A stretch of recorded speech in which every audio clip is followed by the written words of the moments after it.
He's editor-in-chief of Breitbart News and a New York Times best-selling author. And on this podcast, he brings deep research, prescient analysis, and world-class guests. He's Alex Marlow, and this is The Alex Marlow Show. We are going to drain the swamp, ladies and gentlemen. More great picks from President Trump and some 4D chess. I'm going to break this all down for you on the show today, plus, of course, some left-wing melting down and all of your comments at aloha@alexmarlow.com. Thank you, everyone, for paying attention to the show, subscribing, telling 10,000 friends and family members about it. The best thing you can do to help me out right now is to hit that subscribe button. That's what we're really looking for. The show continues to grow, doing very nicely across platforms, but subscribing particularly on YouTube, iTunes, Spotify, that helps me out a lot, and I see a lot of you doing that. And the faster we get up those numbers, the better. We've got a lot of important stuff to talk about, but I want to try to give you what I think is really going on with the Matt Gaetz pick for Attorney General. This is something that is, it's beautiful to behold. This is exactly what I would want to see from Donald Trump, because it is smart, it's trolly, it's aggressive, and it ticks off all the right people, and I will prove that with some clips momentarily. But there really is a brilliance to this strategy, and it is for a number of reasons. First of all, the obvious one is that Matt Gaetz is loyal to Donald Trump, and he wants to get guys in there this time who are loyal to him. The cardinal sin, the original sin, I think this is Bannon's word for it, the original sin of the first Trump administration was that his first move was to try to co-opt the establishment by trying to get some establishment people in the White House, appointed to cabinet posts, people who were seen as welcome within the business community, in the globalist community, within Wall Street, et cetera. All of that stuff was the first moves Trump made, and he basically wasted the whole first year of his administration. And he ended up setting himself back in his efforts to clean house. And I have to say, and I love President Trump, I think he ran a brilliant campaign. I think he's making brilliant picks. But I think that it was baffling almost to watch that first year as someone who was integral to getting Trump elected in 2016, to see some of the selections that were made and what they were doing, immediately backstabbing, leaking, et cetera. Of course, he's going to remember that. He's a very smart person, and he doesn't care about the media attacks.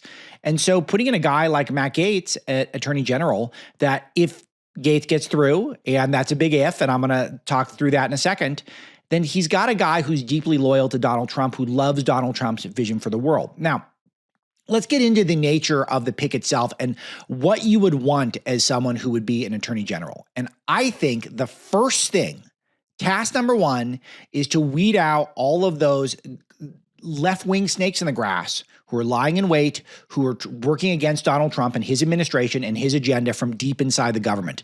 There's well north of 100 bureaus of the Department of Justice. And I'll get that number for you so it's on the tip of my tongue next time. But this is a massive bureaucracy. And if you get a guy who's in there who repulses them, who physically makes them sick, and I will prove to you that it physically makes them sick. This is Geraldo Rivera's reaction to the Gaetz pick. Let's play this. When I heard that Matt Gaetz was picked to be Attorney General, I threw up in my mouth. I think it is a horrible, creepy choice. I have no idea why he did it. The others are, controversial, but I think ultimately eminently defensible. It makes him throw up in his mouth. By the way, since when did we get so inarticulate that we allow people just to go on TV and just to make vulgarities that are colloquialisms? There's no evidence that people are getting more articulate. We have more information at our fingertips than ever, and we seem to be dumbing down our rhetoric. So anyway, that's an aside. But it makes him want to throw up in his mouth. He's physically sickened by the idea of Matt Gaetz. And that, of course, is delish to think about, because these are the guys who worked against Trump. Geraldo worked hard against Trump. He was very bitter, I guess, about the Celebrity Apprentice.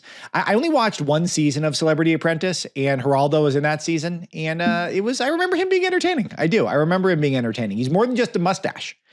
Another guy who keeps his body fat percentage very low.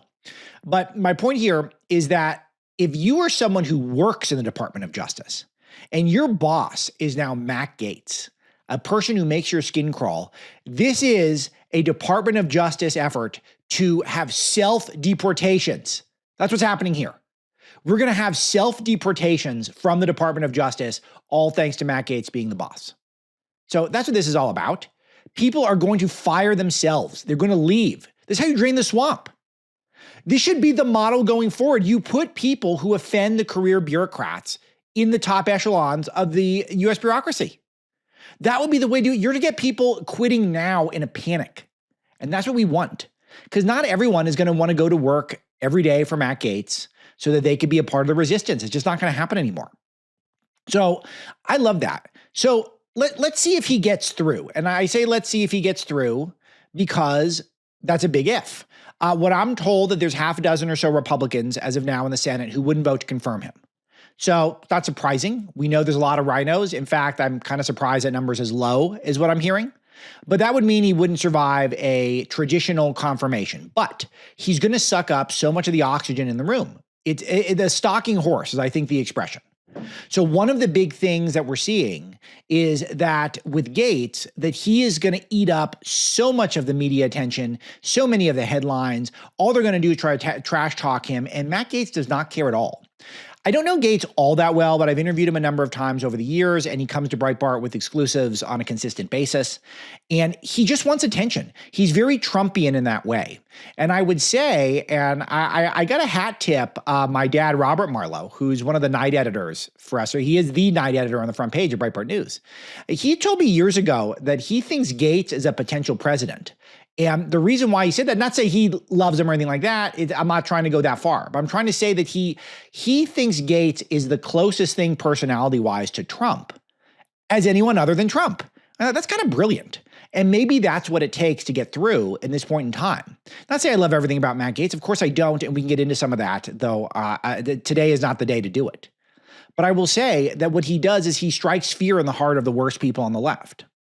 And I dig that. He's someone who not only absorbs the hatred, the way Andrew Breitbart did, the way Steve Bannon does, the way Donald Trump does, but it tends to drive him. It seems to fuel him. And at this moment in time with 24/7 constant media, that's a terrific quality. So he's going to be absorbing all this hate. In the meantime, a lot of Trump's other picks that would otherwise be seen as somewhat controversial are just going to cakewalk. Now, here's where we get to the four-dimensional chess. So we're at the 3D chess. Maybe it's a stalking horse. Maybe it's a way to deflect attention. Maybe it's a way to tick off the trolls, a middle finger, all that stuff. That's 3D chess that Trump's playing. Now here's 4D chess. There's a chance that Gaetz gets through and becomes the attorney general anyway. Now, how does this happen? Probably not through a Senate confirmation, though I would say, I don't know, 10%, 20%, he actually gets confirmed. But he might get through anyway through something called a recess appointment. And this is something that really goes back, and I don't purport to be a historian, but I try to bone up on the basics so I can come to the show informed. But basically the concept of a recess appointment was designed when there wasn't 24/7 news, there weren't cross-country plane flights, and Senate would recess for months at a time. And occasionally when you're in wartime or if someone dies or something, that the president needs to be able to make a selection and not have to convene half the Senate in order to get them approved. So, because that's easier said than done. And some appointments just aren't necessarily worth it because the president in general gets the cabinet that he wants with only a couple of exceptions per cycle. So for the most part, if a president nominates you, you do get through. There's, one or two, I guess, maybe on average, a cycle that don't get through, but that's basically the standard. So Trump is in a position where he can use a recess appointment, even though traditionally it wasn't used for the way he might use it now. But you know who did use it that way? Barack Obama. And we can go into a deeper history on Obama down the road. But the bottom line is that Obama used this tactic where the Senate would adjourn for an extended period of time, call the recess. Then I think it's, 10 days is typically how it is. But whenever they take a 10-day break, then he can appoint whoever he wants. And Obama did that. That was the standard, the playbook the left laid out. And Trump is one of the few guys in Washington, if not the only guy, who's really willing to use that playbook, I think, in order to get what he needs done. So that's what we're up for here with Gaetz, is conceivably you install someone in the interim, someone who's already been Senate approved, maybe someone at a state level that isn't a household name. They hold down the fort for a little bit.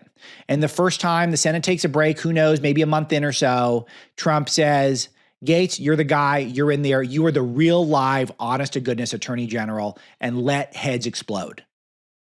So that is how you have your cake and eat it too, right there. So I have a grin on my face, and it's because this is so offensive to all the people who've called all of you Nazis, all the people who've called all of you fascists and garbage. Those are the people who cannot comprehend that Donald Trump could be beating them at their own game and installing their least favorite people on the planet just to spite them. But one thing about Gaetz, which I like, is that when you have a bureaucracy of this size, trench warfare is necessary. It's one of the best skills you can have. Is someone who's being able to fight the battles and to go into the trenches and fight to implement the agenda of the president, despite the fact that there's so many people within those bureaucracies that are going to want to fight against it. So he's a perfect guy to do that. So now here's the thing, and there is one element of this that is not, I would say, a huge positive, and it definitely raises some curiosity, but I want to inform you first before I give you my opinion on what's going on. You may have noticed that Matt Gaetz also resigned from the House of Representatives, and on Friday, it is tomorrow when this episode comes out, maybe the day you're hearing this episode, a House ethics investigation is going to be released, and it's going to report a lot of bad stuff that Gaetz did. Now, if you're a current House member, then that's supposed to be released to the public, so everyone get wind of it right away. It'll be out there. And so whatever is said about Gaetz, all of which he's going to deny, and I have no idea if any of it's true. I don't hang out with Matt Gaetz on weekends. Don't know what he's up to. Don't really know what he's into. But I'll tell you that there's going to be a lot of reports that it's probably going to do with girls and, God forbid, underage girls, but perhaps. And I don't know how the veracity or if there's anyone's going to put their name on it. I don't know how big this is going to go. But if he was a current member of the House, all of it will be public as of tomorrow. So this is where the 4D chess maybe becomes 4D underwater chess, blindfolded, which I don't know if that's a thing. Maybe it is. But that's one thing we could be dealing with here, is that we could get a really bad ethics report on Gaetz, which is just going to, again, absorb more of the news cycle. And so more of the media, they only have so much time to talk to you in any given day. There's only so many column inches they can write about Trump's controversial cabinet picks. And it's all going to be spent on Gaetz. So we got that coming, and because he will no longer be in the House, it isn't automatically made available to the public. You can bet a lot of it's going to be leaked and summarized, and the Democrats are going to try to weaponize it as best they can, but that might be to their own detriment. Because if they're just using it as a talking point to try to fill up space, Trump might get all of his other appointments through, and then Gaetz might get through in a recess appointment anyway. Let's play Dick Durbin talking about this right now. The timing of his resignation and flight with President-elect Donald Trump suggests he believes that this report is not friendly and favorable. So I want to read the report and find out what the investigation behind it brought out. I'm asking for them to share that with the Senate Judiciary Committee. I want to preserve this report. I want to have the documentation behind it and have a chance to review it carefully, both Democrats and Republicans. Congressman. I'm just telling you, he's probably fallen for a trap. It's probably what's happening here to some degree. To one degree or another, this is a trap that Trump has laid, and I think he's got him in checkmate here. Because what happens if Trump doesn't get it? Then what are you going to get? What if Gaetz doesn't get through?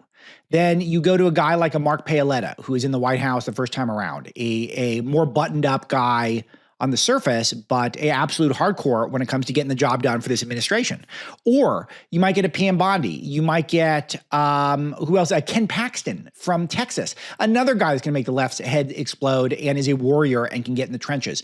You're going to get someone really great with a lot of virtues and probably similar virtues to Gaetz. But a lot of people are trying to act as though the attorney general is supposed to be the best lawyer in America. I don't think that's true at all. And there's been some very successful ones. Ed Meese comes to mind. Bobby Kennedy comes to mind, who were not known for their legal prowess. So Gaetz is a very thin legal record. He didn't go to a top tier law school, but I don't think that matters. I think what matters here is the cleaning of the House and to try to make sure that investigations are done and the people who deserve it and not done to the ones who don't. So anyone who is pulling their hair out right now, I want to remind you of who Joe Biden put in his cabinet, the type of appointments that he made. Rachel, a.k.a. Richard Levine. Do you remember Sam Brinton, the guy who Biden put in charge of nuclear energy disposal? The gender fluid guy who wore women's clothing but had facial hair? And it turned out he would steal luggage off of carousels from the airports, notably ones with women's clothing in it. This was the gender fluid guy. He showed up in 2018 on the Oscar red carpet in custom Jimmy Choo stilettos and a pink mohawk, which, by the way, was asymmetric on top of his head. I wrote about this in my book, Breaking Biden. He's a fascinating guy. Not a girl, a guy. And of course, Hollywood loved this stuff. He taught a class called Kink 101 at the University of Nebraska, Omaha. And he was on online forums, kink circles, known as Nuclear Nerd. And he taught a spanking from calculus to chemistry class. Hands-on class, I'm told. So that's the type of person that Biden was letting through. And we were supposed to think that that was legit.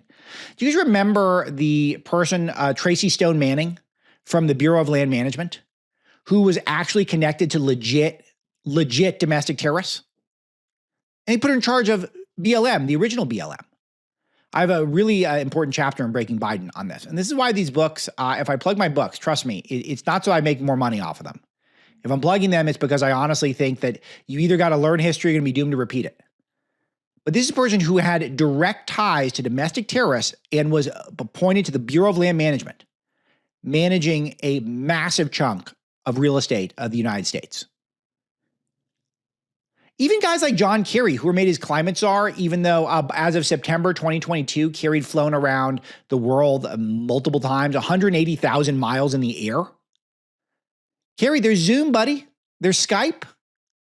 I mean, there's WhatsApp. Like, you can use messaging apps, whatever you want to do. You don't have to fly everywhere. He likes flying. And then he's our climate czar. It's all absurd if they want to object to a single one of these picks. But to me, what's even more offensive is that you're getting guys, the Tony Blinkens, the Lloyd Austin, who came from the board of Raytheon, all these people who make all their money in the defense sector. And then they're going to run these bureaucracies that work directly with the defense sector. Of course, they are they're feathering their own nests in these jobs, and they're using the U.S. government to do it. Do you know who's not going to go into the defense sector, the defense sector after he's done in Trump's administration? Pete Hegseth. He's probably going to go back to TV or maybe some other cool job, but it's not going to be in the defense sector. And that's why I like these picks so much. The Hegseth pick, again, continues to be considered controversial. But if you look at what he's really going to be tasked with, he's going to be tasked with dealing with the woke military and another guy who probably can do the trench warfare, stand up for what Trump needs to do. And he's going to have to appoint some tough deputies, but it's so big that he's not going to go work for Raytheon the way Lloyd Austin probably is going to do. That, to me, erases any sort of gaps in his resume, and they're not nearly as big as people would think. But it really does erase a lot of those gaps, the fact that we know he's not going to go and just make all that money in an unfair way. In a corrupt way, by the way. I like this. They're loyalists. Other things I'm putting together, Tulsi Gabbard, Director of National Intelligence. It'll be a day or so when you're hearing this since his appointment got made. But I want to give my thoughts quickly on this, that she's going to be running the entire spy apparatus of the United States. So she'll essentially be our top spy. This involved the NSA, military intelligence. It's a great choice for me because our intelligence apparatus is clearly broken, because you see the people from the Obama administration and the Biden administration, their obsession was Russia. It was all Russia collusion. It was all fake. So stuff that wasn't even targeting our biggest geopolitical foes. The nature of what we were doing with our spy apparatus led by James Clapper, among others, was what they were going to do is basically weaponize the intelligence community against Americans, their perceived political enemies. So they weren't trying to keep Americans safe and out of harm's way abroad. What they were trying to do is find fodder so they could target political opponents, namely Donald Trump. That was their main role. So all of that needs to be cleaned up. So the fact that Gabbard is an outsider, she's not part of some sort of a club, is a big deal. You know, she's, I guess, lightly pro-Russian, which I don't dig. And she did essentially blame the West for Russia's invasion of Ukraine, which I totally dig. There's a big legacy of Breaking Biden. Maybe the number one legacy is, I think I was the first person to really mainstream the point that Russia would not have invaded Ukraine unless Joe Biden had botched the foreign policy of it. He and Tony Blinken were allowing Ukraine daylight to enter NATO. And once Ukraine's in NATO, then that means any designs Russia has on any territory in Ukraine. And you guys all saw that long Tucker interview with Putin. He's got long historical grievances there. And he doesn't like the way the border's drawn there. And he's got some designs on part of that region. Do we want to fight a nuclear war over that? over the Donetsk and Donbass region? Do we want that as Americans who had a nuclear war over that? No. Even if you don't like Russia and you kind of like Ukraine, you don't want a nuclear war over that. Duh.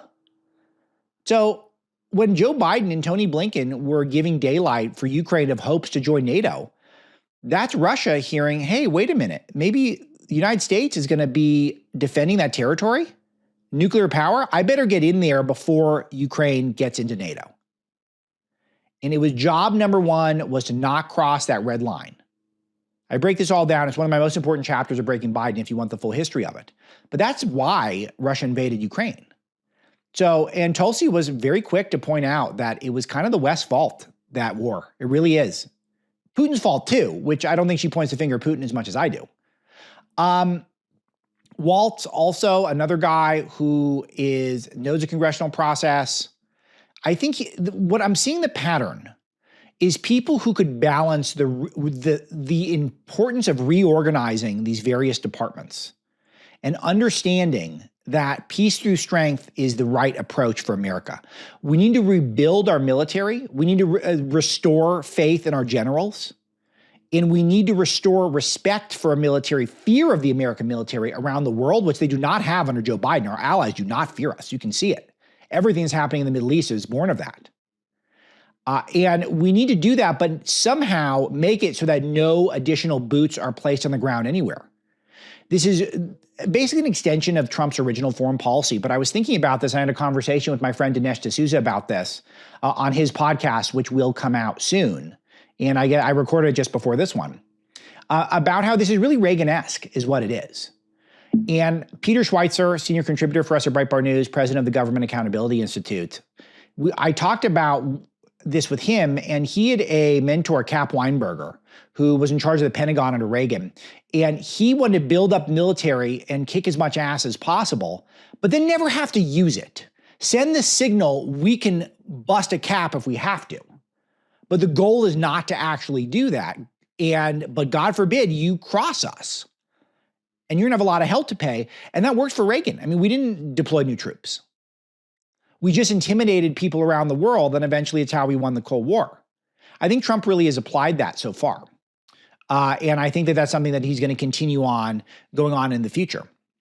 So you got people that are clearly confused about what's going on, and they're very upset about it. But I really like this, what we're seeing. We're seeing diverse opinions. And I would love to be a fly on the wall in Trump's cabinet meetings because it's going to be Fight Club. We're getting people who are highly informed, highly competent, highly aggressive, but don't necessarily have the same political worldviews. When we're talking about Rubio, when we're talking about Hegseth, we're talking about Tulsi, these are people who don't see eye to eye on everything, but are very valid and well-formulated views on how things need to go in this world. So I would love to see it. I would love to see it, and I hope we get a lot of footage of it. And Trump likes it. It's going to be Fight Club. All right, let's play some more meltdowns here. Here's John Bolton, former Trump administration guy who's now a hysteric online all of a sudden. Well, I thought it was the worst cabinet level appointment in history until they then heard about the Matt Gaetz appointment. Really, my reaction was that this is like the legend of Caligula, the Roman emperor, who wanted to nominate his horse as a Roman consul. You had to be a Roman senator at the time to be a consul, and it was intended to show how demeaned and degraded the Roman Senate had become. That's Incitatus, who was Caligula's horse and the senator. It's the great senator. Terrific. We only have the best senators, okay? I'm all for it. Let's appoint a horse. I would much rather have a horse than Merrick Garland or Lloyd Austin. Be honest with you. Let me be honest with you, and you be honest with me. And tell me if I'm wrong on this. aloha@alexmarlow.com. Would you rather have Incitatus, Caligula's horse, or Tony Blinken, or Lloyd Austin, or James Clapper? I'd much rather have a horse. So, but Donald Trump won, so he gets to choose who he wants to choose. So, but the melting down on air, do they know that we love it? It's just fodder for our shows. Okay, so a new budding star in the Democrat movement is a guy named Harry Sisson, who's a young guy, he's like 22 or something. He's all over TikTok, partner with the Harris Walls campaign. So this is what they're spreading around, and let's see if this is effective. Do you think this is going to convince people online on TikTok? We are so screwed. Donald Trump just announced that he is nominating Matt Gaetz to be his attorney general. Literally just moments ago, Donald Trump put out a statement saying, "It is my great honor to announce that Congressman Matt Gaetz of Florida is hereby nominated to be the attorney general of the United States." Now, reminder, Matt Gaetz is somebody who was investigated by the Department of Justice and the House Ethics Committee for doing inappropriate things with people who are underage. And now he's likely to be the next Attorney General of the United States. This is absurd. Matt Gaetz is obviously not qualified to be the Attorney General of the United States. And if it wasn't already abundantly clear, Donald Trump is just picking his buddies to serve in high-ranking administration roles. Like just yesterday, Donald Trump announced that he's nominating a Fox News host to be the next Secretary of Defense, and he's given Elon Musk his own brand new government agency. It's all very strange. He's lining the government with his buddies and loyalists, and that's really bad for America. I let this guy roll for the full minute and didn't interrupt because the point I've been making more than any other point so far in the first few episodes of the Alex Marlow Show is these guys their playbook is spent. They have no moves. They have no new moves. Do you know when we decided whether or not it's okay for Donald Trump to pick the cabinet that he wants to pick? At the ballot box a week ago. And for some of you 3 months ago because of the weird rules you Democrats made. But he gets to pick who he wants. He gets his guys in there. And the fact that he's picking people who are loyal to him, why is that the surprise? Because he tried last time picking people who are not loyal to him, trying to build some sort of unity coalition amongst moderates and rhinos, and that did not work. And you know what he was rewarded for with that? More negative news coverage, more attacks, more investigations, more harassment of his family, taking him to jail, taking him to prison, trying to shoot him in the head. They did shoot him in the head. So he's going to pick whoever he wants. And you guys can cry baby online, and all you're doing is creating content for me. So thank you. I appreciate you, Harry Sisson. They don't have a chance if this is who they're going to elevate. I want to continue to get a sense of what's going on TikTok, because this is a big way to distribute information right now. I don't know. We might have to suck it up, Misty, and get this show on TikTok. We might have to start putting clips out there. It probably would work. I mean, it doesn't seem like the algorithm is hostile to this stuff, but this is what goes for left-wing thought right now. This just giving you a taste. This is not a famous person, but important to play some of this stuff. Let's play this one.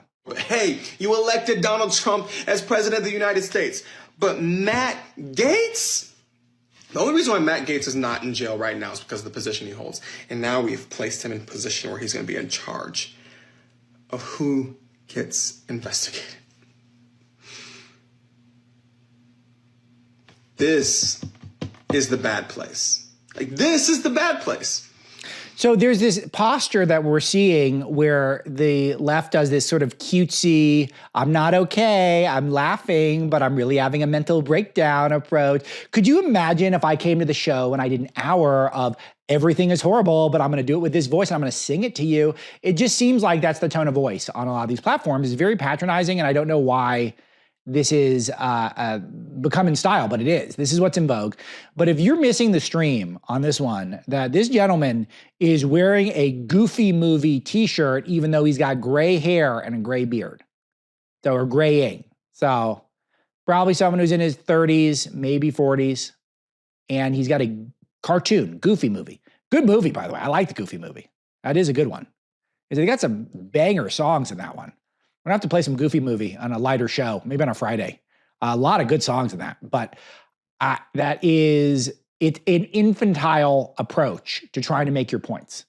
These are children we're going up against. Overgrown children in a lot of cases. And I think this is a big dividing line that's taking place for younger people in particular. The people who want to grow up. A lot of the right-wing podcasters who are so influential in this election are trying to encourage people to grow up, to be big boys and girls, to be resilient, to be tough, and to embrace maturity, because we need it as a country. And a lot of the left-wing hand-wringing are coming from people who wear cartoons in their TikTok videos. So let's see. This is the bad place. Let's see where this goes. I am like, I don't know what to do at this point. Like, it's hilarious. I am so scared. And you may be like, wait, why are you laughing? Because it's that bad.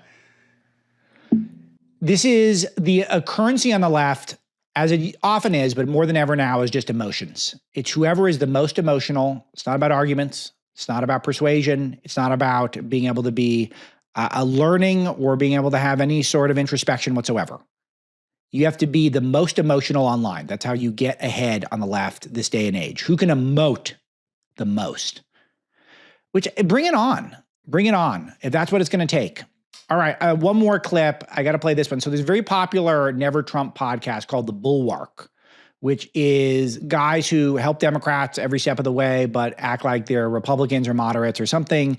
And watching this reaction in real time to their host, Tim Miller, hearing about the Gaetz pick is, again, it's like they made it just so we could play it on the show. Don't take my word for it. Here it is. We are going to be talking about the latest cabinet selection, Matt Gaetz.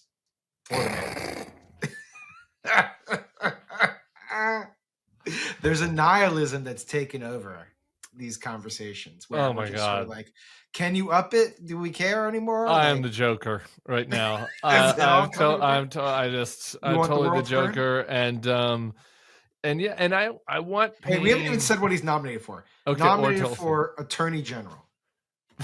Go ahead. I didn't know that. I just woke up. This is a pretty popular podcast. I got to listen to this some more, because is this what it takes to be a popular podcast? Am I just supposed to come in? Look, I'm just getting off the ground here, just extending my legs. Should I just come in, Misty, and we'll just make some insider jokes? I'll just laugh and not say anything, just goof off. If I just come in and chuckle like everything's so funny when it's not funny, is that how you podcast? Because if it is, then I don't know. I don't know if I'm cut out for that. I like to actually make a point. Are they going to make a point, or are they just going to laugh? Look up. Okay. Attorney General? Oh, I thought it was HUD. Of the United States. Of the United States. Of America? Okay, great. What was the other appointment we're here to talk about? Who? Oh, yeah, that was Tulsi Gabbard. That was the original point of this recording. Is to talk about Tulsi Gabbard as Director of National Intelligence. And that's hilarious, too, because she was a Democrat for 8 years and a veteran, served her country, and is super popular. So that would be, I'd say that's hilarious. National Intelligence, which we thought was a pretty bold, wild suggestion. And then in the time between when we decided to record this and then we sat down to actually record it, it was announced that Matt Gaetz would be Attorney General. And we decided we need to change course. The other guy's a guy named Sam Stein who's becoming a regular. So that's second Sam Stein clip this week. Oh, it's so fun. It's so fun. We got it so good, ladies and gentlemen. We got it so good. We need to enjoy ourselves. And it is one where it's a beautiful thing. We got a beautiful thing happening in this country. We got beautiful appointments coming from our president-elect. And I can't wait to see where things go. One thing that is ticking off people on the left and made me laugh. Maybe I should do some of this goofy laughing. I'll just start laughing before I explain it, because that's how you podcast, guys. I learned it from the Bulwark. I got an email, because I keep up with these things, from Team Harris Walls. Yesterday, we're talking 8 days after the election, the Harris Fight Fund. Deborah, apparently they think my name is Deborah. I don't know why, but they do. Donald Trump just nominated Matt Gaetz to his Attorney General. This is the same man who remains the subject of an ongoing House ethics investigation. Even his Republican allies are shocked by this choice, and that speaks volumes. But this follows a disturbing pattern in recent days of Trump appointing unqualified people to cabinet positions, like a Fox News personality to be a Secretary of the Department of Defense. Would someone please put up a picture of Sam Brinton and Rachel Richard Levine up, please? Thank you. Donald Trump is making good on his promise to install loyalists who will do his bidding, and that starts with nominating Matt Gaetz to be Attorney General. They'll weaponize the DOJ to protect themselves and their allies, and we must stop them from executing Trump's plans for revenge and retribution. Here's the good part. Can we count on you to contribute $50 or whatever feels right to you to support the Harris Fight Fund program to make sure we hold Trump and Gaetz accountable and prevent them from undermining our rights? You have to almost admire the shamelessness. They wasted $1 billion, still went $20 million in debt. And then what do? We're 8 days after the election, and something called the Harris Fight Fund is taking advantage of this mailing list, and they're asking for cash. They're shaking the can. After this team, the Harris Walls team, after they failed all their supporters, they're still going to ask them for money. Wonderful. This has caught the ire of Slate, left-wing publication, 100% left-wingers over there. If I get one more email from Democrats asking me for money, I'm going to lose my mind, writes one of their politics writers, and it highlights that specific email that I'd already flagged for our team at Breitbart News. We get a lot of great stuff happening at Breitbart.com right now. I want to highlight a few other things while we have the time. A poll proves that America is unified in favoring mass deportations. In a 50-50 country, John Nolte writes for us, a stunning 64% of Americans approve of Donald Trump's plan for mass deportations and only 33% disapprove. This is the type of thing that's very heartening, and it makes you think we can really run up the score, because it is new that we've got such a consensus around issues that are embodied by our guys. And this is something where I think a lot of the Democrats would find a way to thread the needle where it wasn't just talking about abortion and democracy. We didn't even have a monopoly on democracy. A lot of people look at the way the Democrats conduct their primary, and they're not satisfied with it. But we are seeing our ideas ascendant, and this is going to allow us the opportunity to take advantage of the momentum. And the Democrats are apparently determined to help us. Here's an example. Eva Longoria, famous actress, reveals that she's left the USA because it's dystopian. If Trump keeps his promises, it's going to be a scary place. David Ng writes for us at Breitbart that she has said goodbye to the United States because it's going to be a scary place. She's told this to Marie Claire, and she's going to be splitting time between Mexico and Spain. This is a famous person from the Desperate Housewives, also a top Obama surrogate. I think she was involved with Harris as well. Definitely Biden. She's also on the board of this Soros-funded organization that is looking to buy up Spanish language radio stations, or is buying them up, and is going to replace some of the talkers with left-wing stuff. So they don't want it to be, there's some conservative voices that are in the Spanish language community, people that are not getting reached by traditional talk radio. And Soros wants to buy up that real estate and then wants to replace it with left-wing stuff. She's part of that group, and she's going to leave the country. Good. Take her. The New York Times admitted that celebrity endorsements may have backfired in this election. No kidding on that one. Clearly they did. And I don't think it takes a New York Times article to make that official. But one thing that'll be delish is to cite this again down the road when the celebrities still make those same endorsements next time. They can't help themselves. They have such a high opinion of their own opinion that they will never stop endorsing. They will continue to think what they do matters. And you can see it from all the melting down when those major newspapers refused to endorse Harris at the last minute, namely the LA Times and the Washington Post. When their owner said, we're not going to do that, we're just stepping on rakes here, it doesn't even help. The tantrums, the cancellations, etc. They're not going to learn their lessons. And I will continue to bring evidence that they're not going to learn their lessons. Here's another person who's in Hollywood, someone named Rachel Zegler, who is cast as Snow White in the upcoming Snow White remake, or the live action Snow White. She says Trump supporters, she wants them to never know peace, and they're part of a deep, deep sickness in this country. This is the person that went through a cancellation because she attacked Snow White, because it was cringe that all Snow White wanted to do was marry someone and to fall in love with her prince. Because it's very quaint to her, because she thinks that Snow White should want to be a girl boss. And I'm not saying there aren't some great girl bosses out there. I'm not anti-girl boss, whatever. But I will tell you that it is not the prerogative of Snow White in particular. It's a story about someone who marries a prince, and it was fine the way it is. In fact, it's kind of amazing the way it is. If you watch Snow White, incredible art, incredible music, incredible world building. And she, some little twerp who got cast, her only other thing was a failed West Side Story thing that Steven Spielberg did that no one saw. That was the only thing she'd done. She gets cast as Snow White. She's trash as Snow White. And she got canceled for that. They keep delaying the release of the movie. And she's out there not just attacking Donald Trump, but his supporters, saying she wants his supporters to never know peace, and they're part of a deep, deep sickness. Keep going. We need it. We need it. Disney's Frozen 3 star Josh Gad smears the Trump administration as Nazis. Just goes on and on. Let them keep doing it. SNL's Chloe Fineman burst into tears after Elon Musk said her sketches weren't funny. There's no resilience. These are not charismatic people. They're not going to win anyone over with this. Instead of trying to tack back and think, well, how do we reach the people that Barack Obama got to and Bill Clinton got to? Nope, they're just going to crybaby and whine and go into their own bubble some more. And I'm here for it. I live for it. MSNBC's Joy Reid is going to delete her ex-Twitter account. Fine, go talk to your bubble. Do it. It's not big enough. Your bubble is not big enough. You're not going to survive and thrive as a movement if you feel like you can only talk to the people who are already tuning into MSNBC. Cable news is dying. Your ratings are going to crater. You're going to have huge emotional unsubscription from your audience that you lied to and you kept bubbled. And good luck with that. It's a good luck with that, not reaching any of us.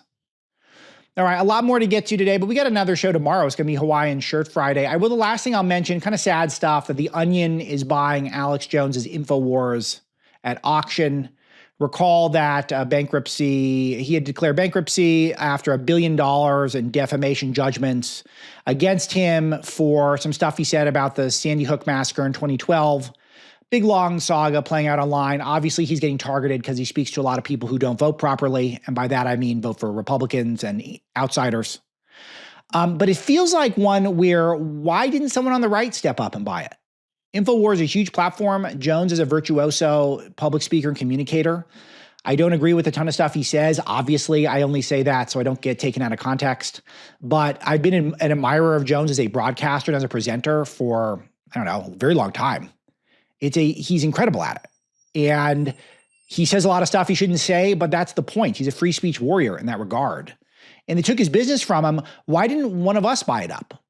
And that's a missed opportunity, because I'll tell you, The Onion is going to waste a lot of money because it's funny today, but it's not going to, they won't do anything with it. The Onion's not funny enough. They're not on the cutting edge.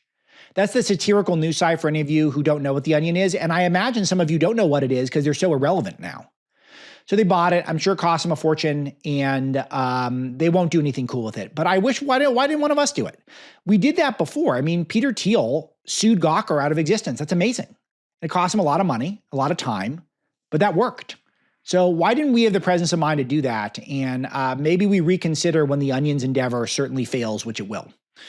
All right. Aloha at alexmarlow.com. If you want to be a part of the show, I'm also reading all your comments on YouTube and Rumble. I got a few of them I've set aside. Here's an emailer, Joanna from North Carolina. Hi, Alex. Welcome back. I've listened to you on SiriusXM since 2015. I'm excited to share that my husband voted for Trump on November the 5th after a long history of being a never Trumper.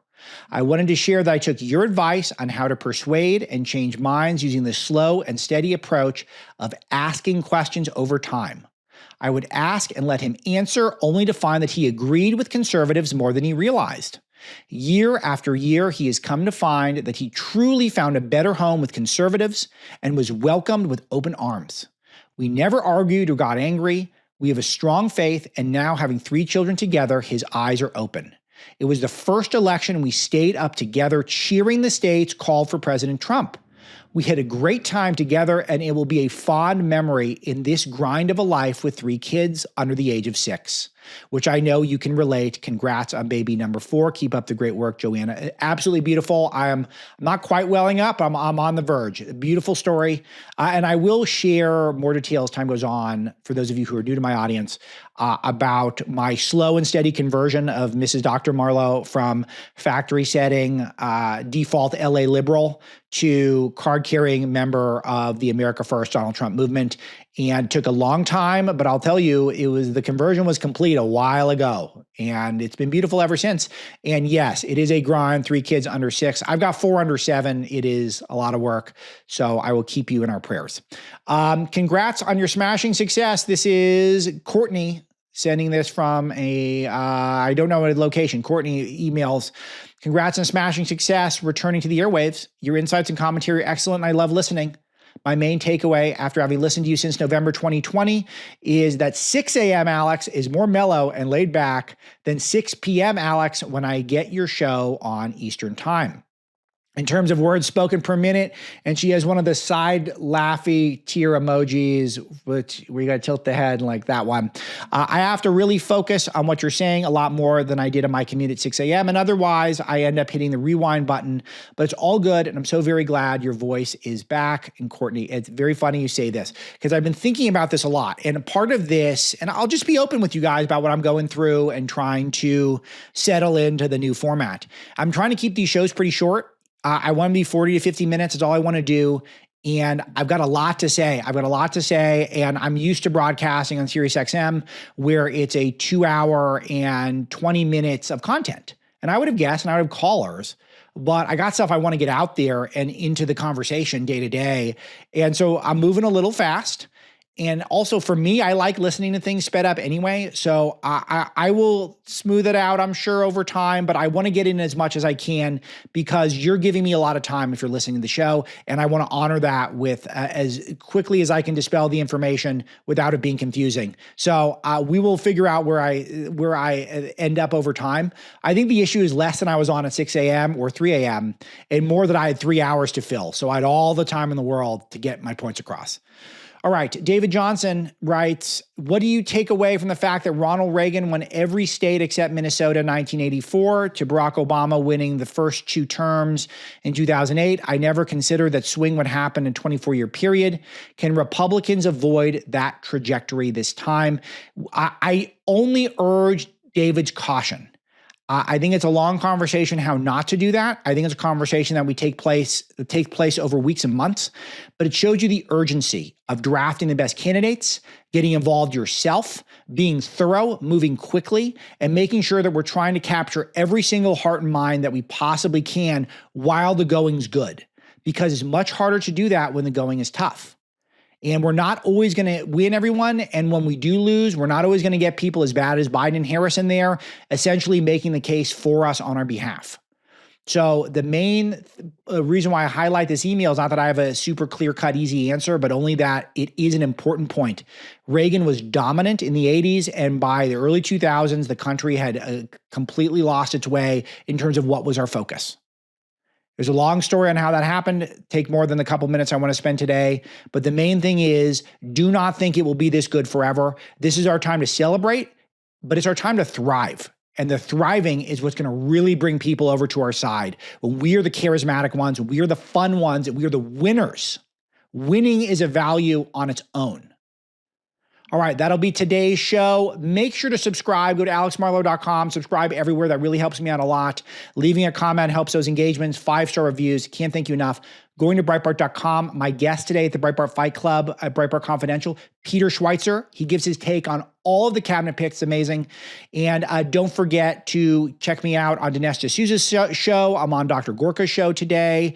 And prayers to my good friend and mentor, Dennis Prager, who's still in the hospital, and all of some updates. I haven't got any updates today, but I will update you if I learn more. But we love Dennis, and we're hoping for him and his family get the best care imaginable. Thanks to our producer, Misty, and all of you in this terrific audience. Talk to you tomorrow.